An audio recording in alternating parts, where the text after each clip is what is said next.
我们继续跟 AIT 的梅处长来做访谈。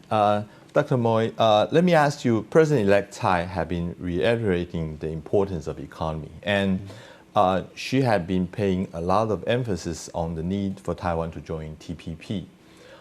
Is it possible, or in what way, Taiwan should be ready itself for joining the second round of negotiation of TPP? Right. We've said in the past that we welcome Taiwan's interest in TPP.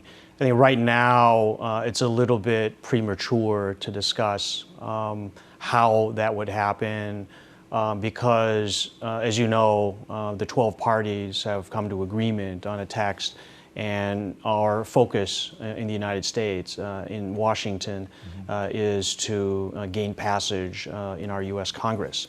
So that is where we are, prioritizing right now. Any type of expansion, candidacy for that expansion, I think there will be a place and time to discuss that. I also think it's premature because I think Taiwan has to make its own decisions because the text is out there. I understand there are probably some studies that are underway now to see what types of changes Taiwan would have to implement in order to comply with some of the language that's in the agreement. And so, we are inviting Taiwan as well as others who are interested in joining TPP in a future expansion. We welcome them to analyze the text, to make some decisions on whether they do want to go forward. And then at that time, that's probably a more appropriate time to make some determination. But it's really, because it is a multilateral agreement, it's not just the United States that makes the call on this, as you know. I think Taiwan has to have a sort of a heart-to-heart discussion with all of the other parties as well.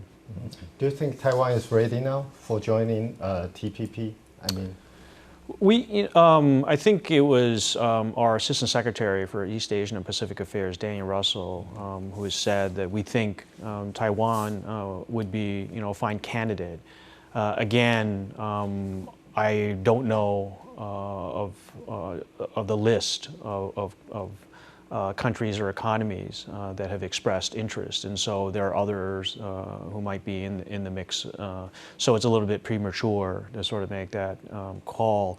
However, he has said, and I think the others believe, that Taiwan would be an excellent candidate. It definitely has proven a lot in its development over the last 20 years, and its economy, its trade system has evolved quite a bit. But that doesn't mean that there can't be improvements made. And we have been very public in suggesting what type of reforms that can be sort of undertaken here to improve the situation. Well, did Dr. Tsai, President-elect Tsai Ing-wen, and the DPP representatives ever promised the United States that they will make way for the import of U.S. pork products once she's in power? I have seen sort of media articles that suggest that.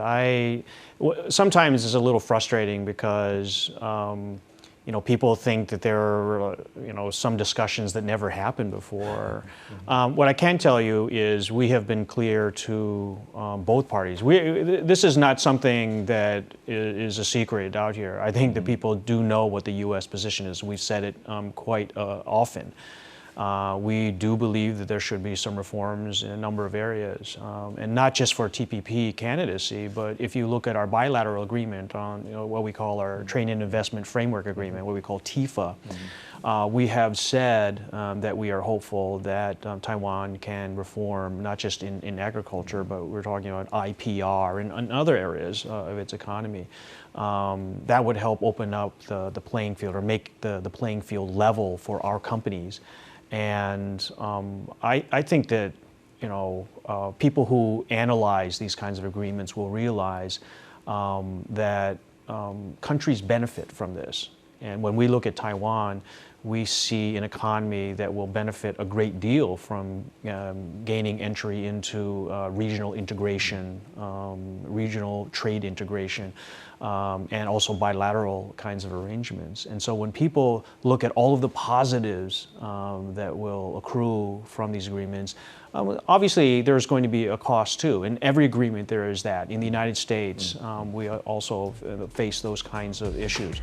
But when you look at the overall positives, that's what we believe outweighs the negatives. And of course, when you take a look at the negatives, and I think people in both parties have, both parties here, both TPP and KMT, have talked about how to make it easier for those who are disadvantaged by these kinds of agreements. So our position has been very clear. I don't think we need to have any sort of special discussions with anyone. I know I haven't, but we made it very clear to people on all sides of the political spectrum what our views were, especially because we think that in the end this will help Taiwan. Thank you, Dr. Moy, to accepting our interview, and hope you have a very great career here in Taiwan.